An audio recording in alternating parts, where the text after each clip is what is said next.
আসসালামু আলাইকুম সুপ্রিয় দর্শক, আজকে কিছু ছোট ছোট বিষয় নিয়ে আলোচনা করব যেটা রাজুক অ্যাপ্রুভালে খুবই গুরুত্বপূর্ণ। এটা অনেকেই আমরা জানি না। যখন আমরা একটা প্লট নেব অবশ্যই খেয়াল রাখবো সে জায়গার সামনে বা রোডটা আছে সে রোডের ওয়াইডটা কতটুকু সাইজের আছে। অবশ্যই এই রাস্তার ওয়াইডের উপরে নির্ভর করবে আপনি কততলা ভবন পাচ্ছেন, সেই ব্যাপারটা মাথায় রেখে আপনি একটা জায়গা নেবেন অবশ্যই। এরপরে আরেকটা বিষয় দেখবেন যে যে রোডটা আছে তার উপরে যে পাশের যে ইমারতগুলো আছে, ভবনগুলো আছে, তার সানসেট কতটুকু বাড়ানো আছে। যে আপনি দেখতেছেন যে আপনার রোডটা আছে 16 ফিট, দুই পাশ থেকে সানসেট যদি 2 ফিট বাড়ানো থাকে, এটা কিন্তু রাজুক কাউন্ট করবে না। আপনি এটা দেখে শুনে এটা নেবেন। তো আপনি কি হবে, আপনার নিচ থেকে ওপেন টু স্কাই একবারে যদি আপনার 16 ফিট থাকে, হ্যাঁ, নিচ থেকে উপর পর্যন্ত 16 ফিটই থাকবে।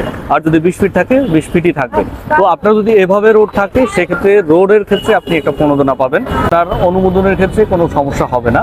অবশ্যই এই বিষয়গুলো খেয়াল রেখে আপনি আপনার জায়গা ক্রয় করবেন বা একটা প্লট নেবেন আপনার পরবর্তী সুন্দর একটা ভবন নির্মাণ করার জন্য। কোনো তথ্য জানতে আমাদের সাথে যোগাযোগ করবেন। আমাদের অফিসের ঠিকানা ডিসক্রিপশন বক্সে দেওয়া থাকবে অথবা আমাদের ফোন নাম্বার দেওয়া থাকবে স্ক্রিনে, এখান থেকে নিয়ে আমাদের সাথে যোগাযোগ করতে পারবেন। ভালো থাকবেন, সুস্থ থাকবেন, আল্লাহ হাফেজ।